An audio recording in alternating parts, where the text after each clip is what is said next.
IKEA is a good furniture company from Sweden founded in 1943 by Evan Kamprad. It is famous for the selling low-cost ready-assembled furniture like table, chair, beds, and storage. IKEA focus on three things: low price, simple design, and good function. IKEA mainly target young people, rental, and middle-income families. It also care about environment by using eco-friendly material like recycled woods and plastic. IKEA support green energy and less waste. This company is also good at digital tools like online shopping, smart home tech, and virtual room planner. IKEA giving service like delivery, assemble help, and kitchen planning. In operation, IKEA use Lean and just-in-time system. It tracks stock using ABC analysis and cycle counting. This helps save costs and reduce waste and keep product ready for the customer. Thank you. Thank you, Alif. So next, I will explain about Chapter 10, which is Supply Chain Management in IKEA. Firstly, we have sourcing, procurement, logistics, and also supplier relationships. IKEA uses a few suppliers strategy. This means they build a long-term relationship with selected suppliers who are treated as strategic partners, especially in product development. This allows better quality control and continuous improvement. They also use e-procurement and centralized purchasing to standardize raw material and reduce costs. One key method is vendor managed inventory or VMI. Here, supplier manage inventory using IKEA demands data, so stock levels stay accurate and efficient. Next, IKEA logistics system is highly efficient. They use multimodal transport and regional distribution center. They also practice cross-docking, which means goods go directly from trucks to store without being stored in warehouse. So, this saves both time and money. However, depending on a few suppliers can be risky. Events like COVID-19 or the Ukraine conflict show how supply chain can be disrupted. So now, IKEA is diversifying its supplier base to reduce risk. Next, IKEA also applies lean and just-in-time GIT strategies. Products are designed in modular form to reduce waste and lower costs. GIT means goods are produced and delivered only when needed, based on real-time demand. Tools like forecasting, ERP, and CPFR help manage this, but GIT is sensitive to disruption. In terms of sustainability, IKEA follows the IWAY Code of Conduct to ensure fair labor practices and environmental care. They also support a closed-loop supply chain by encouraging customers to return used products for recycling or reuse. Still, they face sustainability challenges like monitoring overseas suppliers, high certification costs, and inconsistent global standards. To solve this, IKEA invests in audits, blockchain technology, and links sustainability to perform KPIs. That's all from me. I will pass to Yana. Thank you, Ipa. Now I will present about inventory management. Inventory management is about making sure the right products are in the right place at the right time with the lowest possible cost. At IKEA, this is a big deal because they manage 1,000 products across the globe. IKEA handle 4 main types of inventory. First, they have raw materials like woods and metal sourced globally. Second is WIP or work in process, which they keep low because most of their products are designed to be assembled by customers. Third is MRO, maintenance tools and spare parts to keep warehouse running smoothly. And the most important, finished goods, which are stored in distribution centers and stores ready for customers. To control this massive inventory, IKEA use several techniques. With ABC analysis, they focus more on high-value items. They also use cycle counting to check stock regularly and avoid errors. And through EOQ models, they calculate the most efficient orders to balance storage and ordering costs. For demand planning, IKEA use time series forecasting models. This helps them predict what product will be needed, especially during big sales or seasonal events. That way, they avoid overstocking and running out of popular items. Next, use of technology in IKEA inventory management. Technology plays a huge role too. IKEA use an ERP system to manage everything for inventory to delivery in one platform. Every product has unique SKU with a barcode, so stock can be tracked accurately. On top of that, they use AI tools to analyze trends and automate restocking. In their warehouse, automation system help move and store product efficiently with a minimal labor. In short, IKEA's inventory management is a combination of solid technique and smart technology designed to reduce waste, save costs and make sure customer always get what they need. Next, I will pass to Miza.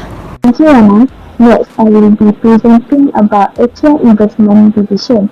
For the year 2024, we are comparing two locations, which is location A and location B, to see which one is a better option for expansion. First, let's look at the decision tree model.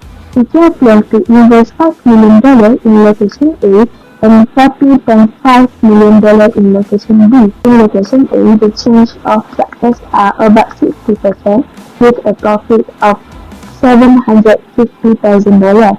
The risk of failure is 40% with a possible loss of the same amount. In location B, the success rate is a bit lower at 55% with a profit of $650,000. The failure chance is 45% with the same amount of loss.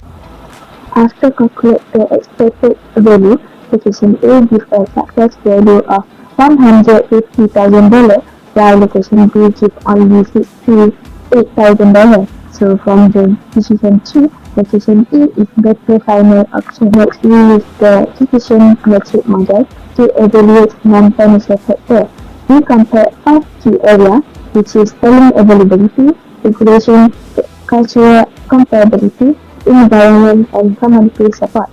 Location A score higher in most areas like community, environment, and workforce. Location B score better in cultural and language comparability.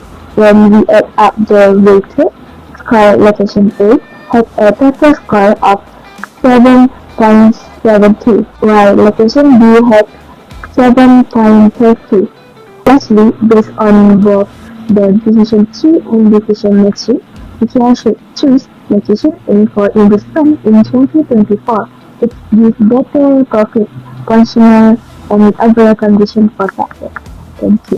So, for the analysis part, we look at how IKEA applies operation management in real life.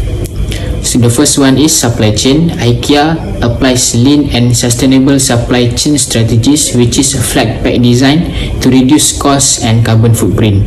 Global searching from over 1,800 suppliers, but high risk if suppliers delay or act unethically. The second one is inventory management. Use automated warehouse management system WMS and ABC analysis to manage thousands of SKUs. Forecasting system on sales trend very efficient but still face challenge with new product launches. The third one is decision making. Centralized decision making using simulation and data analytics. Pros, consistent and efficient. Cons, less flexible to adapt to local market needs.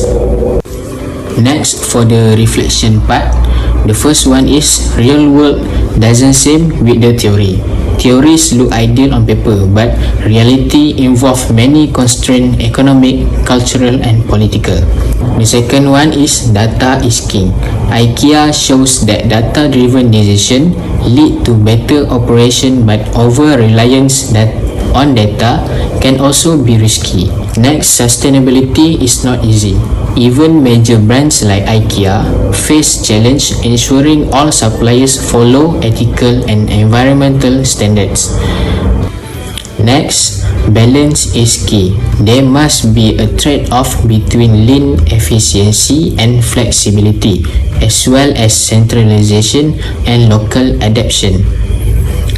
And the last one, team insight. This case study helped us realize that operation management is more than theory, but it is a strategic function that impacts every level of a business. To wrap up our case study on IKEA, here are the key takeaways that we believe reflect the operational success and the challenges that come with it. Firstly, we have operational excellence. IKEA is a great example of operational excellence. Their supply chain is lean, cost efficient, and global, thanks to strategies like cross-docking, supplier partnerships, and automated warehousing. Every part of the system is built for efficiency, from sourcing to customer delivery. Second, we have sustainability. It isn't easy.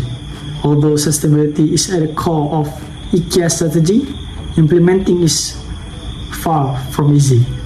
They follow strict codes of ethics and try to build a closed-loop supply chain, but the reality is tough.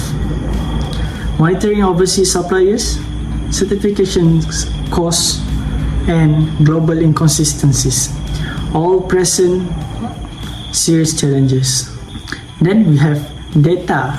Data is king, but not everything. One of IKEA's strongest assets is their use of data. With AI, ERP system, and forecasting tools, they make highly informed decisions.